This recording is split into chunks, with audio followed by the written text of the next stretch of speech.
Mission trips can be life-changing for students, but if they're not planned well, they can be disastrous.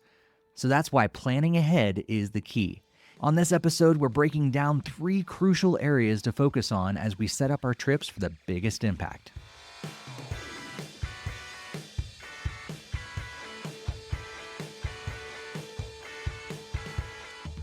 Welcome to Student Ministry Connection, a podcast for student ministry leaders who want to connect and grow. My name is Steve Cullum. I remember when I got to attend my first mission trip in high school. We went to Mexico to serve with some missionaries that my youth pastor had known for years. I don't know how many trips he had taken before this one, but it was quite a few. And that trip not only shaped my faith, but it also shaped my approach to student ministry. I wanted to be a leader who helped students put their faith in action and witness what God was doing in their community and around the world. So over the years, I've maybe led or co-led probably 20 or more mission trips with students to help them have what I call an Acts 1-8 mentality. These short-term service-based excursions go way beyond my own experiences. They've been used within student ministry for years. Not only do they help teenagers to think beyond themselves, but it often gives them this renewed joy of serving gained from their new perspectives. And for many of our churches, they're also great ways to connect with those missionary partners around the world.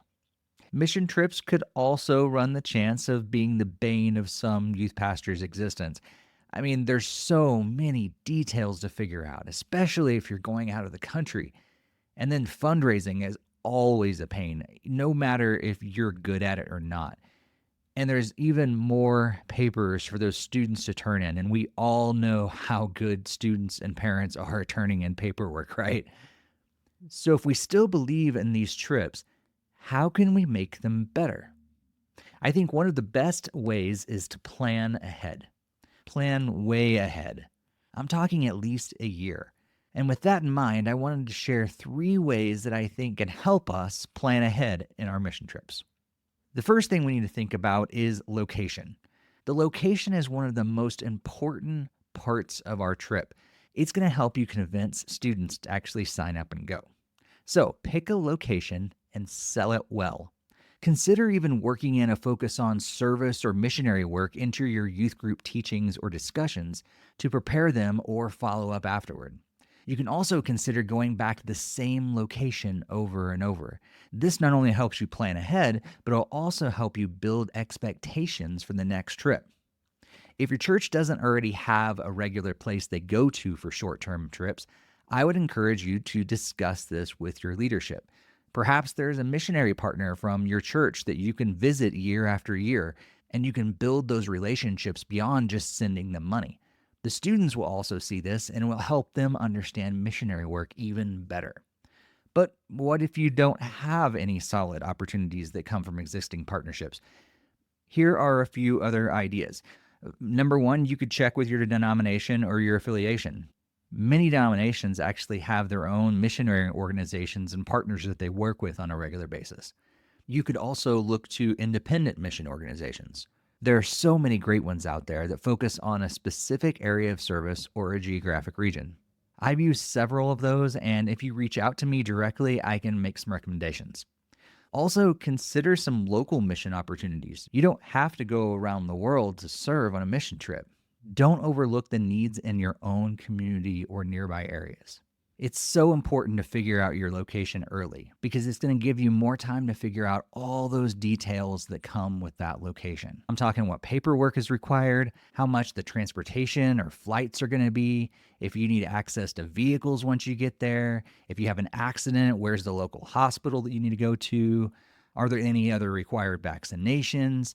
All these details take time to figure out, and some even require you to schedule appointments, especially passports and vaccinations. The second thing to think about when planning ahead is fundraising. Mission trips cost money. Whether it's going to be an overseas trip that costs potentially thousands of dollars, or a simpler local trip that just requires you to pay for transportation and food, it all costs some money. I think it's a great practice to have students raise money on their own and as a group.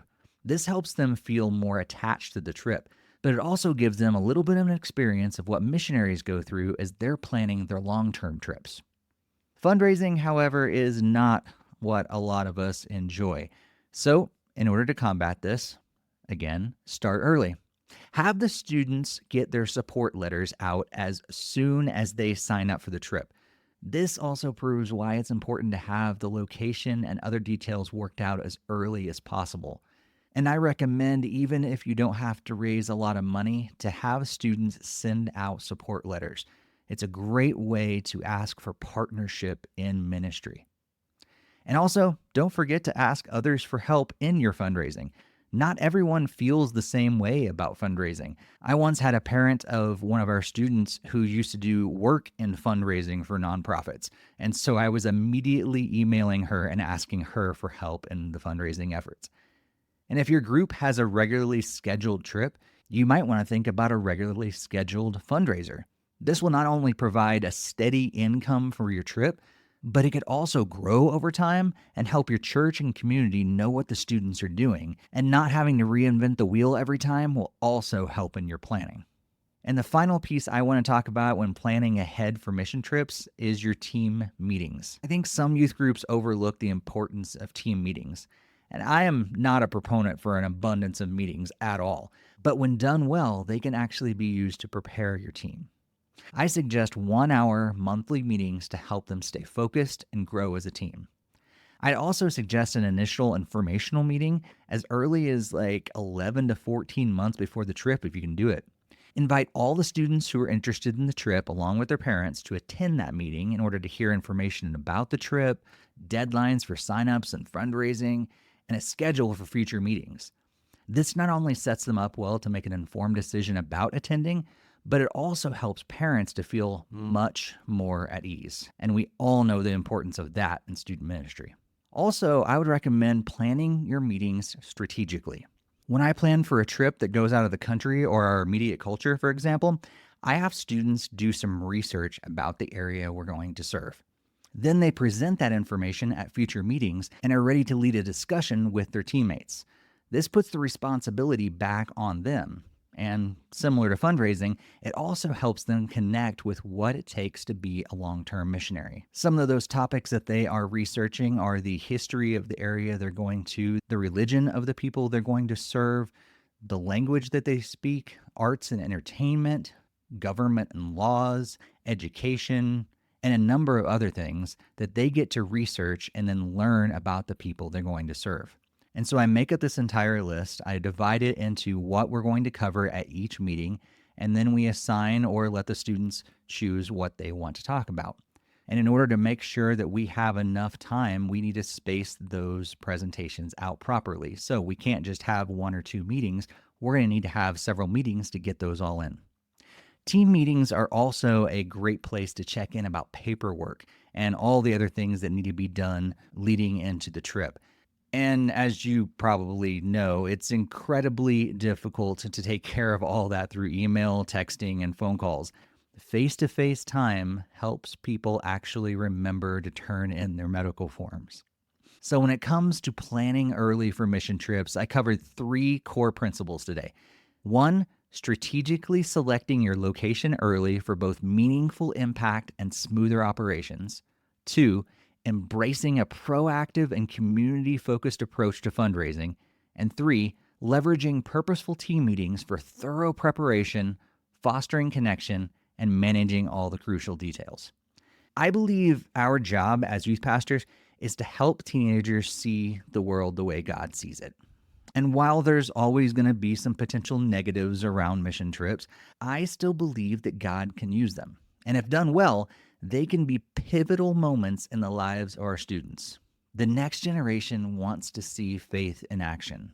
So let's give them opportunities to serve in our local communities and around the world.